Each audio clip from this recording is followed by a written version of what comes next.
아이 좋아. 턱선 좋아. 아 몸도 좋아. 다 좋아. 아이 좋아.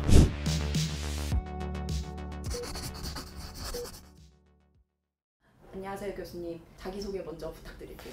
네, 안녕하십니까. 저는 용인 세브란스 병원 심장내과에서 근무하고 있는 김용철이라고 합니다. 초면에 이런 질문 실례지만 식스팩이 있는 의사로 사는 기분은 어떠신가요? 겸손하게 얘기를 해야 되는지 솔직하게 얘기를 해야 되는지요? 솔직하게 한번 들어보겠습니다. 완전 좋습니다.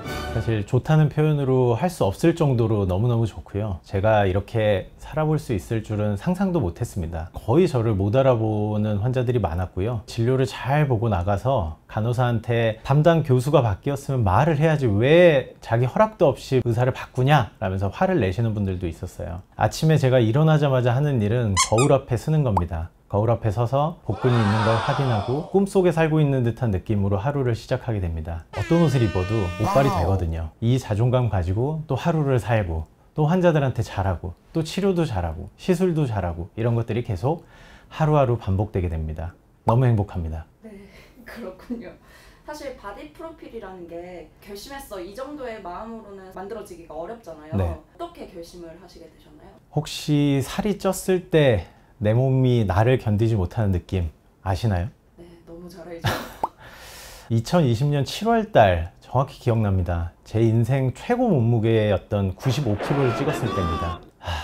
몸이 체중을 못 이기니까 회진 중에 조금만 움직여도 숨이 가쁘고 허리도 아프고 일하기도 힘든 상황이 돼버렸어요. 문득 거울을 봤는데 정말 보기 싫은 배 나온 40대 아저씨가 딱 제 앞에 서 있는 거예요. 정말 충격이었습니다. 겉모습도 겉모습이지만 체력이 확연히 떨어진 게 느껴졌습니다. 정말 이렇게 살다가는 제명에 못 살겠구나 싶은 생각에 그 다음날부터 바로 술과 라면, 탄산음료를 끊어버렸습니다. 사실 처음부터 바디 프로필을 목표로 한 건 아니었어요. 약 7개월 동안 20kg 정도를 천천히 감량을 하던 중에 저희 트레이너가 다이어트를 한번 마무리하는 느낌으로 바디 프로필을 찍어보면 어떻겠냐라고 권유를 했고 그래서 시작을 하게 됐었고요. 아마 처음부터 바디 프로필을 목표로 해야지 라고 했었으면 끝까지 절대 해내지 못했을 것 같아요. 바디 프로필을 결심하게 된 계기라기보다는 건강을 위한 운동 끝에 바디 프로필이라는 결과물이 가능했다라는 말이 맞는 것 같아요. 또 흔히 의사 하면 네. 되게 바쁜 직업의 대명사잖아요. 네. 어려우셨을 것 같은데 네. 어떠셨나요? 살기 위해서라는 간절한 목표가 있어서 가능했던 것 같아요. 외래 진료도 보고 시술도 하고 남은 시간에 연구해야 되고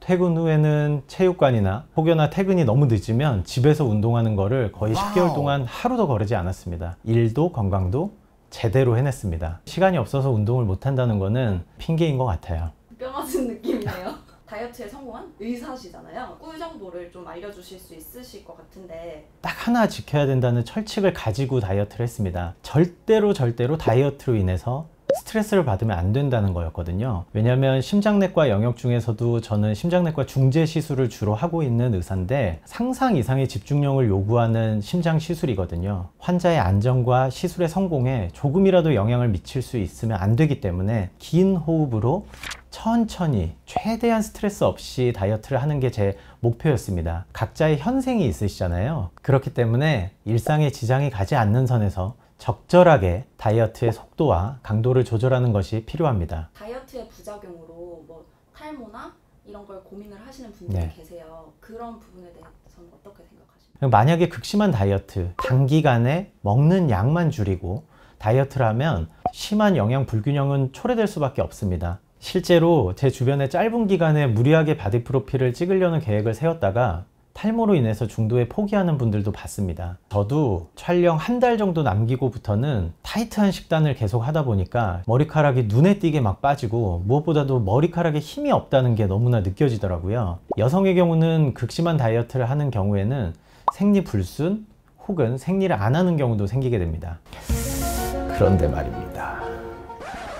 극심한 다이어트에서 탈모와 여성의 생리불순은 어떻게 보면 당연한 결과이기도 하거든요. 칼로리는 아주 제한되어 있는데 이거를 이용해서 우리 몸은 최소한의 신진대사만 유지해야 되기 때문에 방어 본능이 깨어나게 됩니다. 죽고 사는 것과 상관이 없는 모발에 에너지를 주지 않아서 당연히 탈모가 발생하고, 여성의 경우에도 극심한 다이어트라는 스트레스 상황으로 여성 호르몬의 불균형이 생기거든요. 이것이 생리불순을 유발할 수 있습니다. 몸에 무리가 가지 않게 적당한 운동과 함께 잘 먹으면서 다이어트를 해야 하는 것입니다. 운동을 하다가 혈압이 오르는 경우도 있다고 들었는데 혹시 이건 어떻게 되는 걸까요? 실제로 운동의 효과는 혈당이 높은 경우에는 혈당도 낮아지고요. 그 다음에 혈압이 높은 환자들은 혈압 조절을 위해서 운동을 하게 되면 혈압도 떨어지게 됩니다.